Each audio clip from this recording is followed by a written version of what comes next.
உதயநிதி செங்கலை காட்டி மத்திய அரசு எய்ம்ஸ் ஹாஸ்பிட்டல் கட்டலை, செங்கல் மட்டும்தான் இருக்குதுன்னு காட்டுறாரு. நான் என்ன சொல்றேன், தமிழ்நாட்டுக்கு எய்ம்ஸே வேணாம். ஏன்னா சென்ட்ரல் கவர்மெண்ட்டுக்கு 1000 ஏக்கர் மேலே கொடுக்கணும். அவனுக்கு துணை ராணுவப்படை அதுதான் கொண்டாந்து வைப்பானுங்க. அதில் கோட்டாவில் எங்கள் பிச்சைக்காரங்களுக்கு தமிழர்களுக்கெல்லாம் ட்ரீட்மெண்ட் கிடைக்காது, சும்மா சொல்கிறானுங்க.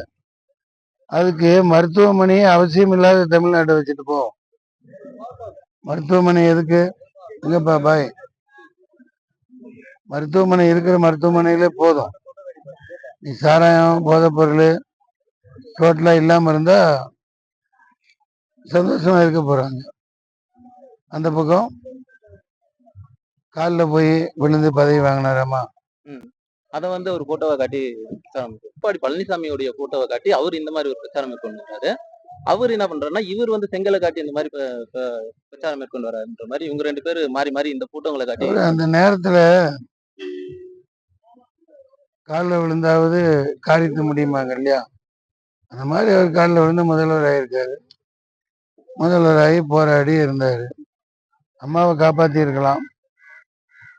அதுக்கு முன்னாடியே ராஜ விசுவாசின்னாங்க, காப்பாற்ற விட்டாங்க. அது காரியம் ஆகணும்னா காலை பிடிமாங்க. அந்த மாதிரி அது ஒரு பஞ்சதந்திரப்படி அவர் பண்ணியிருக்காரு. இப்ப நடக்கிறத பேசுங்க. தற்போது இருக்கக்கூடிய இந்த வேலூர் பாராளுமன்ற தொகுதி வந்து மும்மணி போட்டியா இருக்கக்கூடிய சமயத்துல நீங்க இந்த தொகுதியை தேர்ந்தெடுத்தது காரணம் என்ன? இது இங்க இருக்கக்கூடிய மக்களுடைய செல்வாக்கு உங்களுக்கு எப்படி இருக்கு? மக்கள்கிட்ட அன்பு இருந்தா போதும். என் மேல அன்பு வச்சிருக்காங்க, நான் ஜெயிப்பேன். அது மும்மனையா இருந்தாலும் சரி, 4 முனையா இருந்தாலும் சரி. 4 முனை ஏன் நாம் தமிழர் ஒண்ணு நிக்கிது, அதை விட்டீங்க. நான் ஒருத்தர் நிக்கிறேன் 5 முனை, அதையும் சொல்லல. என்னையெல்லாம் கணக்குலயே சேர்த்து இல்லையா? நீங்க இந்த தொகுதியை நீங்க தேர்ந்தெடுத்ததுக்கான காரணம்? பாராளுமன்ற தொகுதி ஏதாவது ஒரு தொகுதியில இருந்து போகணும், ஆரணியில் நிக்கலான் இருந்தேன். அப்புறம் இங்க வந்து இந்த எம்பி எதுவும் செய்யல, இந்த சிட்டிங் எம்பி மேல அதிகமான வெறுப்புல இருக்காங்க மக்கள். ஓட்டு கேட்டு போனதுக்கு அப்புறம் இப்பதான் வர்றாருன்னு சொன்னாங்க.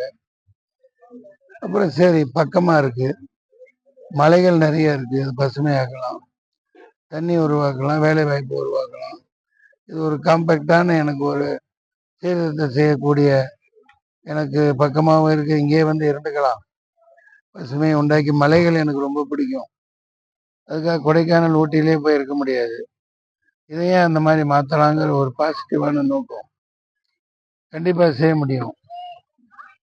பனை மரங்கள் கோடிக்கணக்காக நட வச்சா ஒரு வேலை வாய்ப்பு வரும். காஞ்ச பூமியில பனைமரம் வளரும், ஆனால் பயன்பாட்டுக்கு வர 13 வருஷம் ஆகும். தென்னை மரங்கள் கீழே நடலாம், ஆடு மாடு வளர்ப்பு பண்ணலாம், ஏரிகளை உருவாக்கலாம். அதனால எனக்கு பிடிச்சி போச்சு. மக்கள் எனக்கு ரொம்ப ஆதரவு கொடுக்குறாங்க. நன்றி. பாதகம் செய்பவரை கண்டால் நாம் பயங்கொள்ளலாகாது பாப்பா, மோதி மிதித்து விடு பாப்பா, அவர் முகத்தில் உமிழ்ந்து விடு பாப்பா. அண்மை செய்திகளை உடனுக்குடன் தெரிந்து கொள்ள இணைந்திருங்கள் இயம்நாடு தொலைக்காட்சியுடன்.